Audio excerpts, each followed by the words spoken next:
Hello friends, welcome to my YouTube channel the webs education. So friends, এই মুহূর্তে আপনাদের জন্য একটা গুরুত্বপূর্ণ আপডেট শেয়ার করব। সেটা হচ্ছে ডিএ মামলার শুনানি নিয়ে। অর্থাৎ ডিএ মামলার যে শুনানি রাজ্য সরকারের তরফ থেকে যে সময়টি চাওয়া হয়েছিল মিস্টার কুণাল বিমানী মহাশয়ের তরফ থেকে, যেখানে বলা হয়েছিল যে 3 সপ্তাহ সময়, সেই 3 সপ্তাহ সময় কিন্তু ঘনিয়ে আসে এবং আগামীকাল কিন্তু এই মামলার শুনানি ছিল।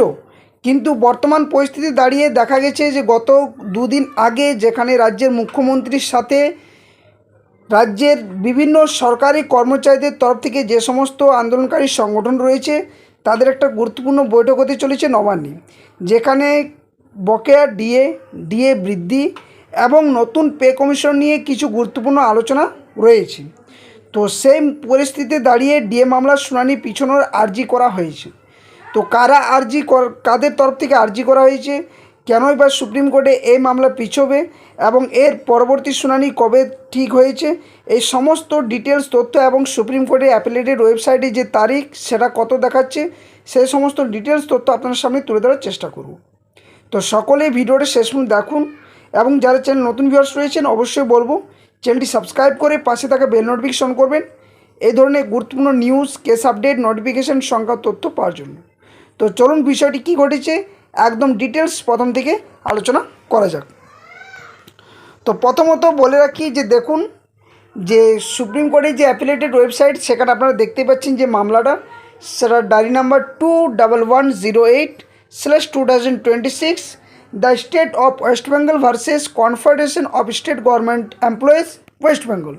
এই মামলাটা কিন্তু দেখাচ্ছে বর্তমানে 27 তারিখ অর্থাৎ আগামীকাল honourable mister justice Sanjay Karol এবং honourable mister justice Prashant Kumar Mishra division বেঞ্চে 301 নম্বর সিরিয়ালে।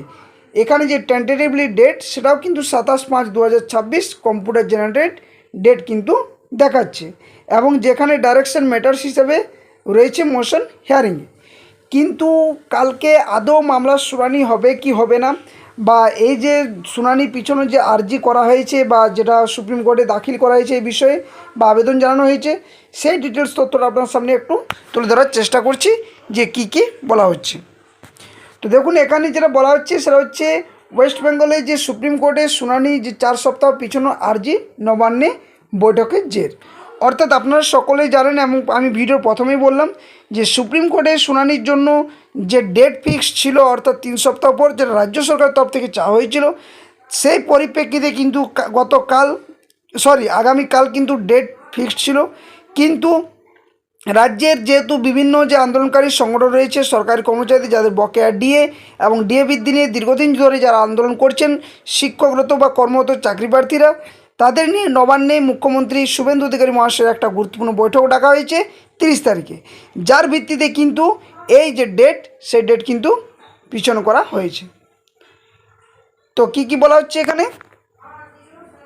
তো দেখুন এখানে যেটা বলা হচ্ছে যে সুপ্রিম কোর্টে আগামী 27শে মে মহার্ঘ ভাতা বা ডিএ মামলার শুনানি ছিল, তবে আপাতত তা 4 সপ্তাহ পিছিয়ে দেওয়ার আবেদন জানিয়েছে রাজ্য সরকারি কর্মচারী পরিষদ। Advocate on record Uddhav Mukherjee supreme কোর্টে এই স্থগিতাদেশের আর্জি জমা দিয়েছেন।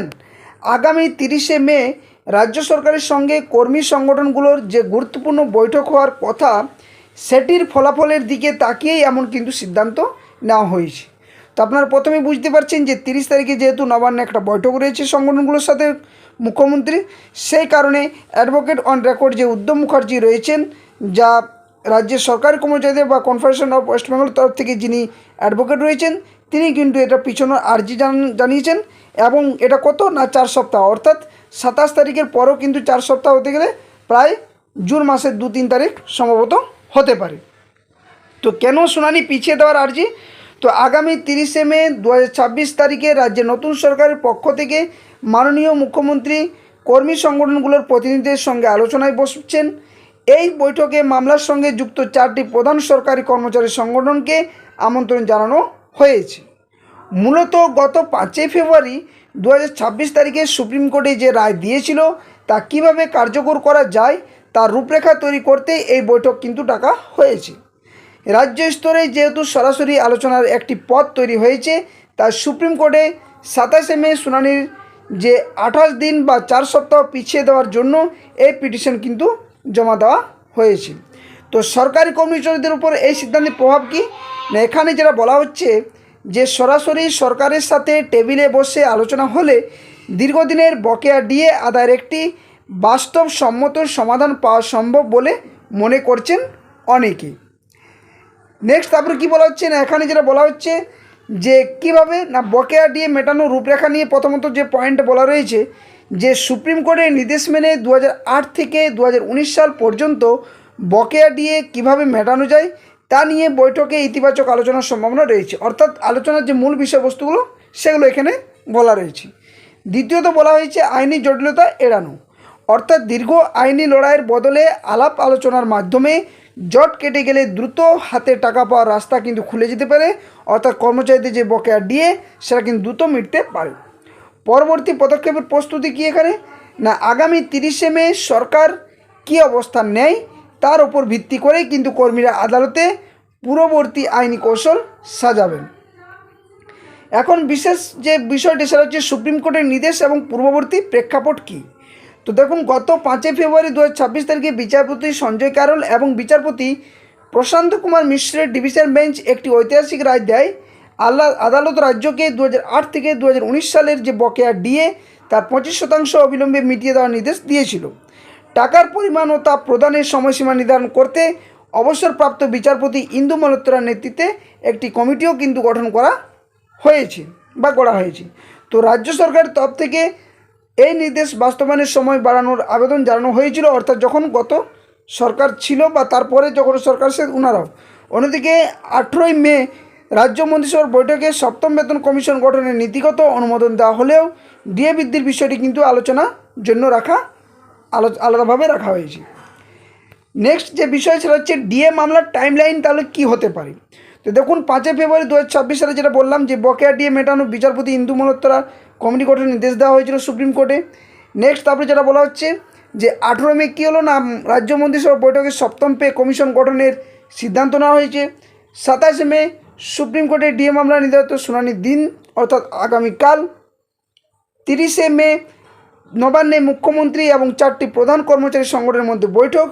4 সপ্তাহের বিষয়টা কি না, আবেদন অনুযায়ী শুনানি পিছিয়ে দেওয়ার একটা প্রস্তাবিত সময়সীমা দেওয়া হয়েছে সুপ্রিম কোর্টে বা আর্জি জানানো হয়েছে।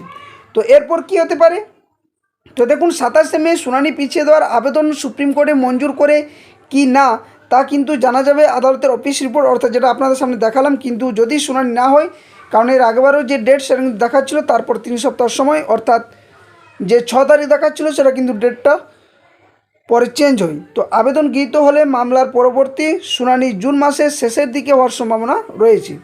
তো নবান্নে অনুষ্ঠিত হতে চলা 30শে মে যে বৈঠক এখন রাজ্য সরকারি কর্মচারীদের ভবিষ্যৎ এবং বেতন কাঠামো সেটার উপরেও কিন্তু নির্ভর করছে অনেকখানি। তো দেখুন, এই হচ্ছে সম্পূর্ণ গুরুত্বপূর্ণ বিষয় যেখানে রাজ্য সরকারি কর্মচারীদের বকেয়া ডিএ নিয়ে সরকার নিজে থেকে একটা যে আশ্বাস বা আস্থা সেটা কিন্তু দেখিয়েছেন। এখন রাজ্যের সরকারি কর্মচারী যে সংগঠনগুলো রয়েছে ওনারা কিন্তু 30শে মে নবান্নে যে মুখ্যমন্ত্রীর ডাকা আহ্বানে উপস্থিত হবেন, সেখানে কিছু ইতিবাচক আলোচনা হতে চলেছে এবং সেখানে রাজ্যের কর্মচারীদের বকেয়া ডিএ মেটানো বা যে ডিএ বৃদ্ধি এবং সপ্তম পে কমিশনের বিষয় নিয়ে আরও কিছু গুরুত্বপূর্ণ পদক্ষেপ এবং আলোচনা হতে পারে। তো তার জন্য এই মামলাও পিছিয়েছে এবং 30শে মে শুনানি বা যে 30শে মে যে আলোচনা সেটাও কিন্তু সমস্ত রাজ্যের কর্মচারীদের জন্য গুরুত্বপূর্ণ। তো অবশ্যই 30শে মে কী আপডেট আসছে আপনার সামনে শেয়ার করার চেষ্টা করব। তো তার জন্য বলবো সকলে এই ধরনের গুরুত্বপূর্ণ নিউজ, কেস আপডেট, নোটিফিকেশান সংক্রান্ত তথ্য পাওয়ার জন্য চ্যানেলটি সাবস্ক্রাইব করে পাশে থাকা বেল নোটিফিকেশন করবেন। আর যারা চ্যানেল নতুন ভিউয়ার্স রয়েছেন অবশ্যই চ্যানেলটি সাবস্ক্রাইব করে ভিডিওটি লাইক করবেন, বাকি সাথে শেয়ার করবেন। আর ভিডিও ডেসক্রিপশন বক্সে দেওয়া অফিসিয়াল টেলিগ্রাম চ্যানেল লিঙ্ক এবং অফিসিয়াল পেজের যে ফেসবুক পেজের লিঙ্ক রয়েছে সেখানে অবশ্যই আপনারা যুক্ত হয়ে যাবেন। ওখান থেকে যে কোনো ধরনের আপডেট, নিউজ, তথ্য শেয়ার করা হয়ে যাবে। ধন্যবাদ, জয় হিন্দ। আবার কোনো একটা নতুন ভিডিও নিয়ে আপনার সামনে হাজির হবো। ততক্ষণের জন্য সকলে সুস্থ থাকুন, ভালো থাকুন।